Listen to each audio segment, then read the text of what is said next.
मैं धन्यवाद करता हूं आपका और प्रदेश की जनता का, जिन्होंने धूमल जी को अपनी दुआएं भी दी हैं, शुभकामनाएं भी दी हैं और इतना लंबा समय तक राजनीति में आशीर्वाद भी दिया और उनको काम करने का अवसर मिला हिमाचल के सभी क्षेत्रों में विकास करने के लिए। और ये जो जनता का प्यार कमाया, यही उनकी सबसे बड़ी पूंजी है। और आशा करता हूँ आज के दिन भी लाखों लोगों की दुआएं मिलेंगी और उनको स्वस्थ जीवन, लंबी आयु और प्रदेश की सेवा ऐसे करने का अवसर मिलेगा। 3 बार चारों खाने चित होने वाली कांग्रेस पार्टी, जो 3 चुनाव केंद्र के हुए या अन्य राज्यों के चुनाव हुए, वहाँ कहीं नज़र नहीं आया, क्योंकि कांग्रेस की बात पर लोग विश्वास नहीं करते। कांग्रेस के समय अर्थव्यवस्था का बेड़ा गर्क हो गया था, देश की गति थम गई थी, देश में आतंकवादी हमले होते थे। लेकिन 2014 के बाद जहां एक और जम्मू कश्मीर से धारा 370-35 से मुक्ति मिली, देश में आतंकवाद, नक्सलवाद को जड़ से ख़त्म करने का प्रयास मोदी सरकार ने किया। वहीं जो कांग्रेस के समय देश में हमला करते थे विदेशों से आकर भी, कांग्रेस तो रोक नहीं पाई। मोदी सरकार ने संभव करके दिखाया कि उनका विदेशों से वापस लाकर अब सज़ा हिंदुस्तान के कानून के अनुसार दी जाएगी। बब्बर राणा को कांग्रेस होती तो कभी संभव ना होता, लेकिन मोदी है तो मुमकिन है। इसीलिए लोगों का विश्वास एक बार नहीं, बार बार नरेंद्र मोदी जी पर और भारतीय जनता पार्टी पर। जहाँ तक दूसरी ओर है, कांग्रेस के नेताओं के समय देश में कम, विदेश में ज़्यादा बीतता है। वो मेहनत कम, आराम ज़्यादा करते हैं। दूसरी ओर नरेंद्र मोदी हैं, जिन्होंने 2001 से लेकर 2025 तक एक दिन का भी अवकाश अपने लिए नहीं लिया, बल्कि अपना पूरा समय देश की उन्नति, देश के विकास और देश की भलाई और गरीब की भलाई के लिए समर्पित किया है। कुछ लोग ऐसे हैं जो अपने दादा की कब्र पर तो जाते नहीं, लेकिन कब्र पर बड़े बड़े मॉल बनाने की परमिशन उनकी सरकारों में दी गई। वक्फ बोर्ड पर कुछ मिर्ची कांग्रेस के नेताओं को लगी। हिमाचल में भी मैंने सुना कुछ दिन पहले कांग्रेस के कुछ नेता, जो काम तो आजकल है नहीं, करना भी नहीं है, लेकिन प्रदर्शन करने उतरे। मैं उनको याद कराना चाहता हूँ, 24 सितंबर 2020 कर्नाटक में टाइम्स ऑफ इंडिया की एक बड़ी खबर छपी और उसी महीने क्या विधानसभा में वक्फ बोर्ड की एक ऐसी रिपोर्ट दी गई जहां पर कांग्रेस के बड़े बड़े नेताओं के नाम ज़मीन पर कब्जा करने के आए। क्या उन्होंने वक्फ बोर्ड की संपत्तियों पर कब्जे किए थे? जवाब तो उनको देना है। और ये वो लोग हैं जिन लोगों ने एक नहीं अनेकों संपत्तियों पर कब्जे किए हैं। वक्फ की ज़मीन का काम क्या किसी स्कूल बनाने के लिए किया गया? क्या अस्पताल बनाने के लिए किया गया?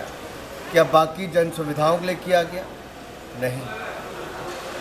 आईटीसी विंडसर मैनर, जो बेंगलुरु में एक बड़ा 5 स्टार होटल है, क्या 12,000 रुपये पे उसकी ज़मीन देनी चाहिए, जो अरबों रुपये कमाता हो? दूसरी तरफ से ऐसी अनेकों ज़मीनें जहाँ पर कौड़ियों के दाम या दे दी गई या कब्जे कर लिए गए।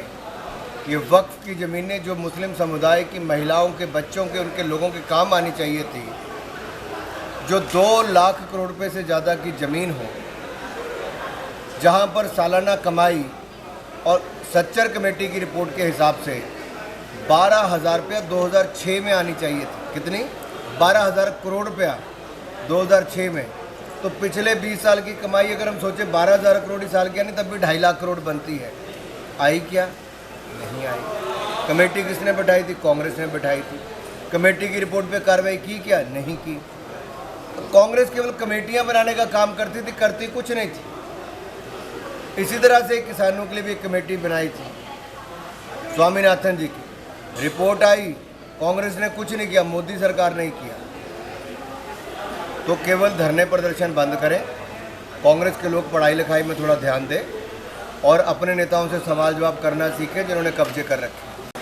प्रदेश की हालत ये है कि ट्रेजरी बंद कर दी जाती है, डीए की किस्त एक नहीं, दो नहीं, तीन, कितनी बार आगे बढ़ाओगे भाई, दे तो पाते नहीं आप। और जब आपसे कुछ और नहीं होता तो केंद्र सरकार पर ठीकरा फोड़ते हो। फिर इनको थोड़े दिनों के बाद एहसास होता कि केंद्र की मदद से ही तो प्रदेश का विकास चल रहा है, अगर केंद्र थोड़ी रोक लगा दे तो होगा क्या।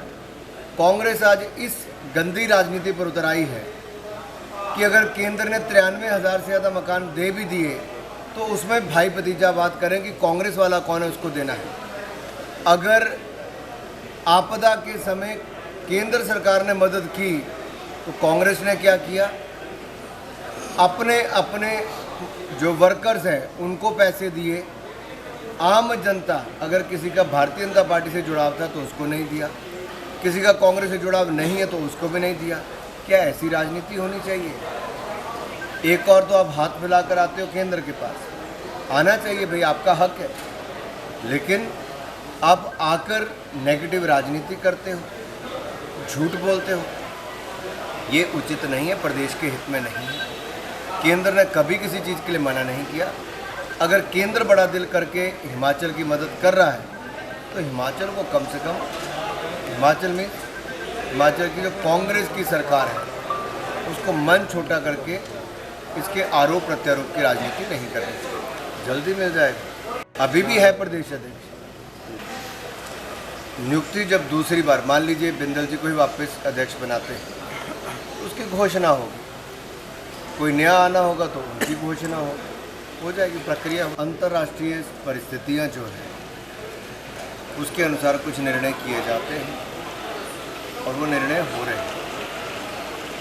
पेट्रोल डीजल के दाम कम भी होते हैं, हमने तो 3 बार कम किए, लेकिन राज्य में सुक्खू जी की सरकार बनी तो एक ही साल में 2 बार इन्होंने दाम बढ़ा दिए थे। बीजेपी शासित राज्यों ने अपने टैक्स कम किए थे लेकिन राज्य की सरकार ने बढ़ा दिए थे। सवाल ये खड़ा होता है कि राज्य की सरकार कर क्या रही है, उसके संसाधन कहाँ से बढ़ रहे हैं। कमाई बढ़ी नहीं लेकिन खर्चा बढ़ गया इनका।